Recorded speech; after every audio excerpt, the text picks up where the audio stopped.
Nothing succeeds like something that has already succeeded. There's less risk, less effort, and a built-in audience that's ready to take a familiar ride. If you like superhero cat people from space, you're probably gonna like superhero bird people from space.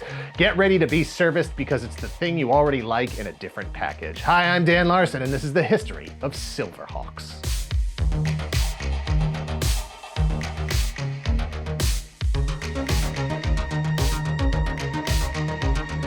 Thank you to 80stees.com for sponsoring this video. Click the link in the description below and use code TOYGALAXY to get 30% off your order today. 80stees.com started off as the source for t-shirts inspired by all things pop culture from the 1980s, but there's more to the 80s than just the 80s. They've got shirts inspired by the 70s, the decade that paved the way for the 80s. They've got shirts inspired by the 90s, the decade that carried on the legacy of the 80s. They've got shirts inspired by the 2000s because the 80s isn't just a decade, it's a state of mind. Whether your interests are laser focused on one thing, say movies, there's plenty of choices from Jaws to Shaun of the Dead. If your interests bounce around, they've got shirts from cartoons to video games, superheroes to music and wrestling. From Transformers to Dungeons & Dragons, Gollum to Ron Burgundy, Darkwing Duck to Powerpuff Girls, from Pong to Street Fighter 2. Their goal is to have something for everyone that loves retro pop culture. Whether your favorite cartoon is Gem and the Holograms or Robotech, or your favorite movie is The Karate Kid or 16 Candles, you'll find something you love. Click the link below and use code TOYGALAXY for 30% off your order today. Again, that's code TOYGALAXY for 30% off your order.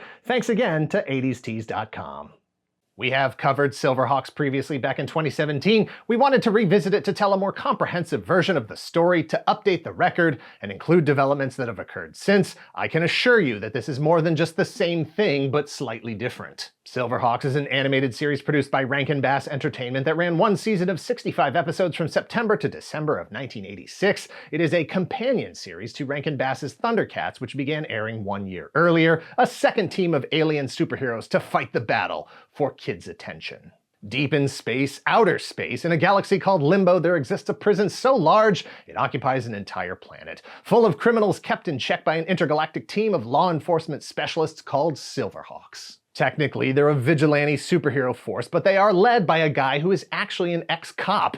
A long time ago, Commander Stargazer had part of his body cybernetically altered to withstand the rigors of intergalactic space travel. Squishy human guts need to be left behind. Becoming a cyborg is a testament to Stargazer's commitment to find and imprison Monstar, the worst criminal mob boss in all the galaxies. The only mistake Stargazer made after imprisoning Monstar was preventing Monstar from being exposed to the rays of the Moonstar, which allowed Monstar to change from Monstar into Monstar. Monstar breaks out of the prison planet, sets up a new base spitting distance from the Moonstar, and proceeds to get his old gang back together to take out Stargazer and his orbiting Tower of Justice. Hawkhaven once and for all. Commander Stargazer knows he's getting too old for this shit, so he places an order to Earth for a new batch of Silverhawks. Quicksilver leads the team, assisted by Tallyhawk, a partly metal, partly bird service animal that provides him with the ability to see things beyond the capability of his own senses. Sight beyond sight, if you will. Fraternal twins Steel Will and Steel Heart are the muscle and mechanical experts of the group.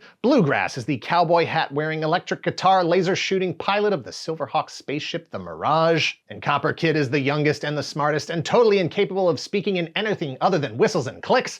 The future of law enforcement is here, and it's the Silverhawks. In 1980, Ronald Reagan was elected President of the United States. One of the first things he did was appoint Mark Fowler as the chair of the Federal Communications Commission. Together they worked to repeal regulations on children's television enacted during the 1970s to protect kids from direct marketing. What followed was a deluge of morning, afternoon, and weekend programming aimed directly at influencing children's ability to influence their parents' buying habits, a constant stream of 22-minute commercials for toys and other licensed merchandise, with additional commercials for everything from cereal to hamburgers filling in the rest of the space. Rankin Bass, a television producer with work dating back to the 1960s, was already working in the children's television space.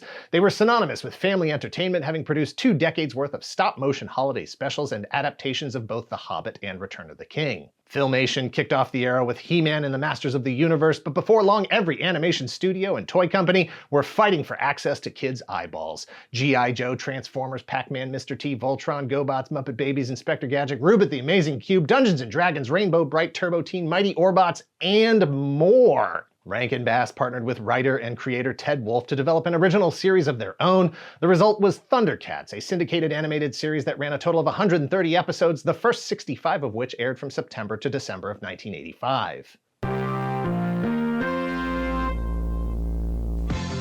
Silver Burger King presents Silverhawks meal packs with a Monstar decoder ring, or a Tallyhawk pencil topper, or 2 other Hawk Haven treasures. You can collect them all. Each Silverhawks meal pack is filled with a flame-broiled burger or chicken tenders, a regular order of crispy golden French fries, and a soft drink. Silverhawks meal packs while supplies last from Burger King. Thundercats was accompanied by a line of action figures from LJN and a bunch of other licensed merchandise, a success marking its territory in a field already crammed with muscly superheroes and monster-faced villains. With a second season in production, Rankin Bass set out to duplicate that success with a second series, hoping to capitalize on the things that worked for Thundercats: human-animal hybrid superheroes from space, fighting against a cadre of monstrous villains intent on doing crimes, a catchy theme song, a 3-syllable name, and an array of licensed merchandise and toys. This time it was spacefaring science fiction to contrast the fantasy adventures of Thundercats. Actual humans instead of Thunderians, actual Earth instead of Third Earth, instead of cat-like humans, these heroes were partly metal, partly real humans, and one alien from the planet of the mimes. You will never find a more wretched hive of scum and villainy.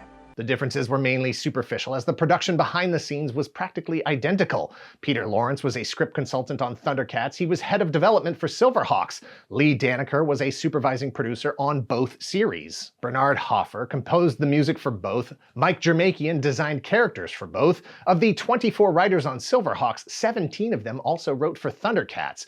Both series were produced by Japanese animation studio Pacific Animation Corporation. The production efficiency didn't stop there. Not only did actors play multiple roles on their respective shows, but 5 actors worked on both shows: Bob McFadden as Commander Stargazer and Steel Will on Silverhawks, Snarf and Slythe on Thundercats. Earl Hammond was Monstar on Silverhawks and Mumra on Thundercats. Larry Kenny was Bluegrass on Silverhawks, Lion-O on Thundercats. Peter Newman was Quicksilver and Tigra. Doug Prees was Molecular and Alluro. The rest of the Silverhawks crew featured Maggie Wheeler as Steelheart and Melodia, and Pete Canarosi as Copper Kid. 65 episodes of Silverhawks ran from September to December of 1986, alongside 25 new episodes of Thundercats, but that would be it for the Silverhawks. Thundercats would go on to air 2 more seasons of 20 new episodes each, capping its run at 130, twice as many as Silverhawks spread over 3 more years. Like Thundercats, the intent was to push the brand out beyond the television series into licensed merchandise and, in particular, action figures.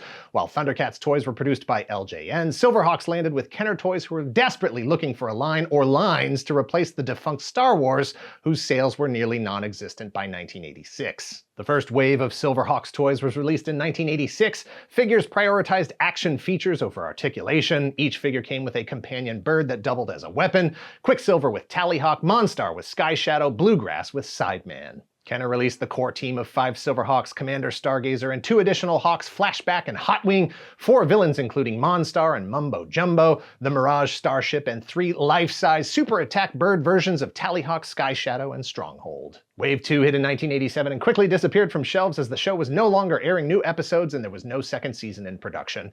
As such, Wave 2 figures are harder to find today and command higher prices. The show passed so quickly that some items that were advertised, like the Hawk Haven playset, never went into production. Silverhawks branding made it onto everything from puzzles to Play-Doh to bed sheets, Halloween costumes, and even pajamas with wings stitched under the armpits, just like the real Silverhawks as seen on TV.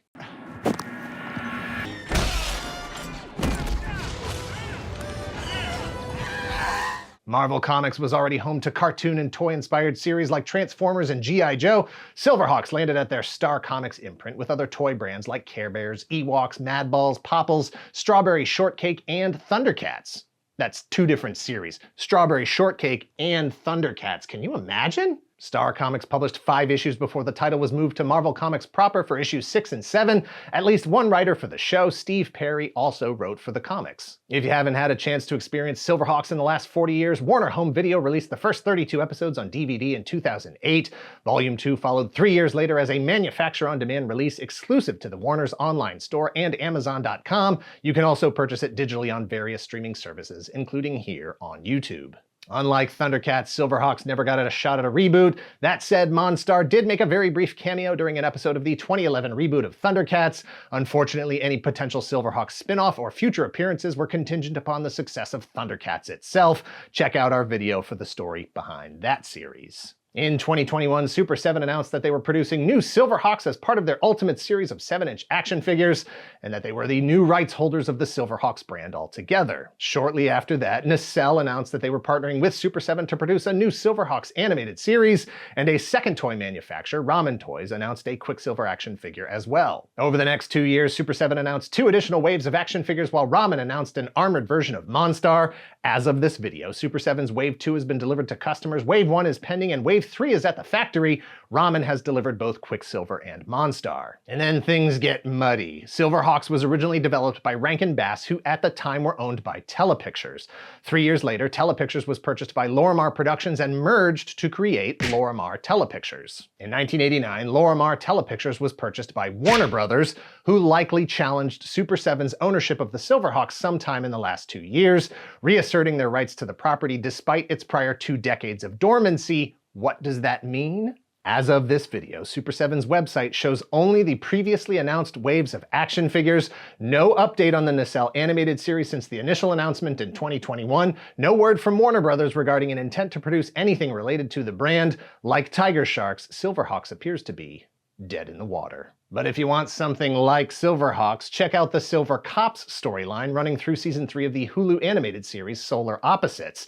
Solar Opposites is focused on a family of aliens that crash landed on Earth. They are from the planet Schlorp, an advanced civilization that sent out 100 ships to colonize new planets just before its destruction. Season 3 introduces an intergalactic police force that utilizes silver skin suits made of an advanced alien technology with built-in defenses, armor, and the ability to fly. The Silver Cops are a direct homage to the Silverhawks, but also a grotesque perversion of the concept, instead portraying a superhero law enforcement team as violent, corrupt, and, I'm just gonna say it, mean and gross. But it may be the closest thing to an actual ongoing Silverhawks series that happens now or in the next 40 years. Because the Silverhawks may be superpowered cyborg space cops, but they can't escape the long shadow of their predecessor, their fate forever tied to the success or failure of the Thundercats that came before.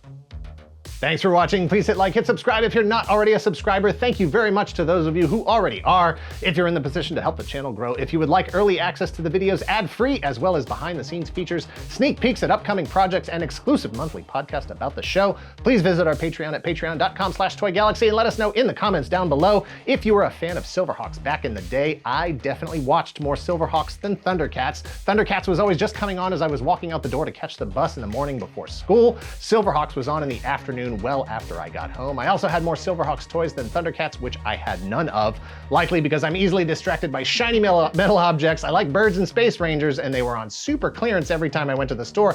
That's how you build brand loyalty in a 10-year-old. 3 figures for $10. Actually, that would work today too. God.